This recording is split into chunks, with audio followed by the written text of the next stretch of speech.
ta melo propaganda ir pastatyta, 30 metų, kai mes kalam, kad Rusija tuoj užpuls, o mes 30 metų, kai 12 metų vaikam mes parašome į istorijos vadovėlį, kad jeigu nedidvyriška Ukrainos kova, Rusija, Putinas, konkrečiai Putinas, jau būtų užpuolęs Pabaltijos šalis, Lietuvos atskirai nepaminėjo Pabaltijos.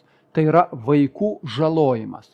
Jeigu man būtų suteikti įgaliojimai, tie, kas leido rašyti šitokius tekstus, turi būti nubausti, griežtai nubausti, nes jie iškreipia 12 metų vaikam vaizdą.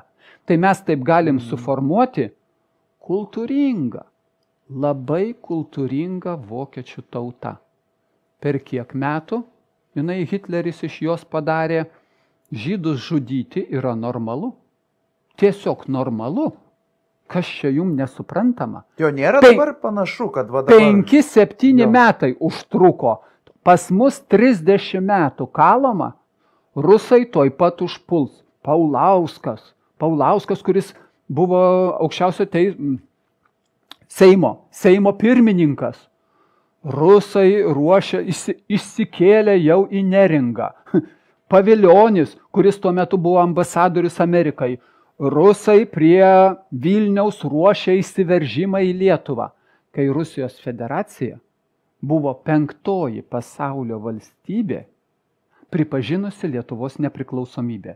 1 buvo Moldova, 2 buvo Islandija, 5 buvo Rusijos federacija, Jungtinės Amerikos valstijos buvo 45. Ir po Jungtinių valstijų po 2 dienų ir Tarybų sąjunga pripažino Lietuvos nepriklausomybę.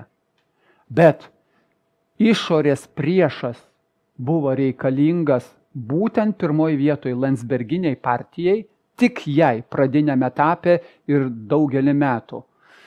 Tam, kadangi išorės priešas sutelkia tautą. Prisiminkite, ką sakė senasis Landsbergis, Dieve tu mano, Minsko streikuotojam, Baltarusijos žmonėm. Nebijokite kraujo, kraujo dar bus. Vadovėliai rašo. Revoliucijos metu kraujo reikia, nes kraujas suvienyje. Reikia kraujo, reikia aukos. Auka gali būti ir iš tikrųjų ir netyčia, o auka gali būti ir tyčia padaryta. Čia yra technikos klausimas. Tai senasis Landsbergis pasakė tiesiai, nebijokite kraujo. Ir mes apsimetam, kad mes nesikišam į kitų šalių vidaus reikalus, nes mes kartu su vakariečiais, mūsų šita išdavikų valdžia, jie užsideda savo moralinio nekaltumo aureolę. Jie yra moralinis kriterijus kitom tautom ir užtat jie turi teisę pasakyti, kaip kitos tautos turi gyventi. Ir jeigu neklauso Lietuvos valdžios ir vakarų valdžių nurodymo, kaip jūs turite savo namuose tvarkyti, tai jūs paskelbsime priešų, o su priešus reikia naikinti.